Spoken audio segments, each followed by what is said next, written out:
Okay. Today's story is a bit of a silly fantasy. It isn't profound or anything like that. But I hope you'll find it amusing. Or at least, maybe you'll find it amusing if you're not an ardent believer in something. Anyway, it goes like this. Once upon a time, there was a small private college.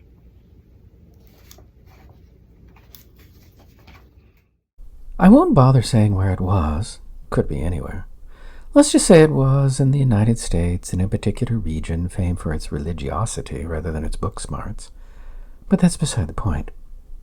Anyway, at this college, there was a smart, clever, thoughtful young paleontologist. She was very good and had a great career ahead of her. Oh, and her particular field of interest? The archosaurs of the Triassic, in particular pseudotsuchians, which predate dinosaurs, even though they acted and looked a great deal like them. In fact, they were more closely related to modern crocodiles. But that's a story for another day. Anyway, this paleontologist soon scored a coup. On a dig in a certain far western American state, she led a team which discovered the nearly complete skeleton of a previously unknown pseudotsuchian, in particular a medium-sized, highly energetic, predatory, bipedal, and possibly warm-blooded archosaur of the Middle Triassic. This was a find indeed. She named the creature after her late father and returned the fossil to her college, where it was lovingly reassembled and placed on display in the main hall of the school's small but respectable museum of prehistoric life. Okay, so all was well. But then the college, justifiably proud of its young paleontologist, wrote an article about her and her find in the alumni magazine, which is where it all went bad. You see, the college at which she worked was technically a religious college, affiliated, however loosely, with a certain denomination.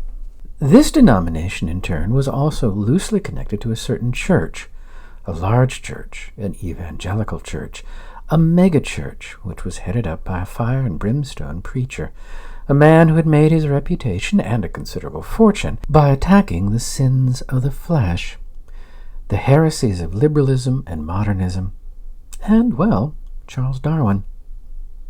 The minister, who was an alum of the college and was on its board of directors, received a copy of the magazine, and the very next morning he launched a personal crusade against the paleontologist and her, quote, demonic, unquote, discovery.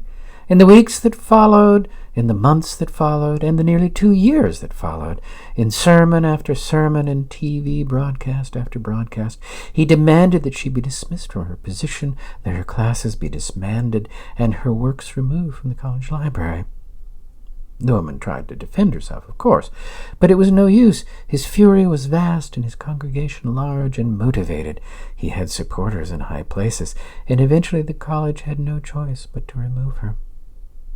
That should have been the end of it, but no. The minister continued his assault. It wasn't enough that she was gone from the school. He called for her to be hounded out of the academy. She was vile and villainous, he said. She was the epitome of everything that was wrong with higher education, he said. Colleges taught wokeness and Satanism and secular humanism, and she was the symbol of it all. Honestly, deep down, he really didn't give a damn about her or care what she taught. Honesty, and if truth be told, he didn't believe in the book of Genesis, or in God for that matter. If he worshipped anything, it was himself. No, but she was useful to him. He was in need of a good crusade right then, someone to destroy, someone to get the congregation riled up and get their checkbooks in operation, and she, the paleontologist, was just the thing for that. Time went on. The woman left the college. She left the state. She tried to hide. She changed her name. She found herself working in a fast food restaurant, her PhD carefully concealed along with her intellect. but in his rage he pursued her from afar.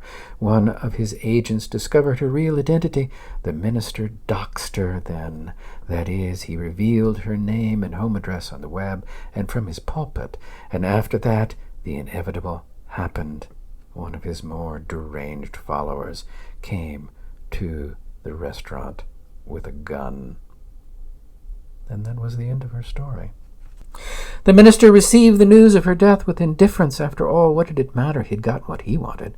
That was all he cared about. But he had a vague sense of dissatisfaction.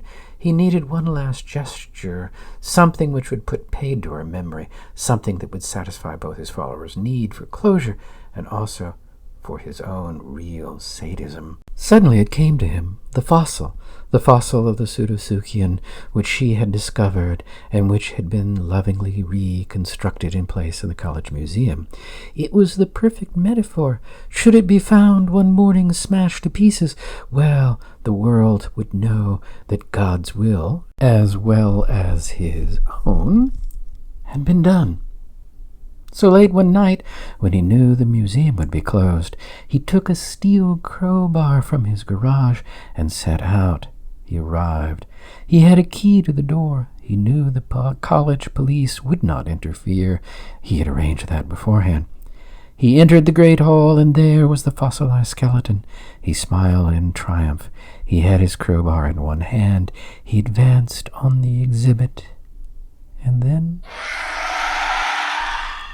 Of course you know what happens next. Why did it happen? How do we explain this? Well, who knows? Maybe the woman's ghost cursed him from the grave. Maybe the creature, the pseudosoukian, resented the death of his discoverer and returned to avenge her. Maybe the divinity the minister pretended to worship but didn't decided to impose a certain divine justice. Or maybe in the end, perhaps it doesn't matter. Maybe the moral of the story is the same.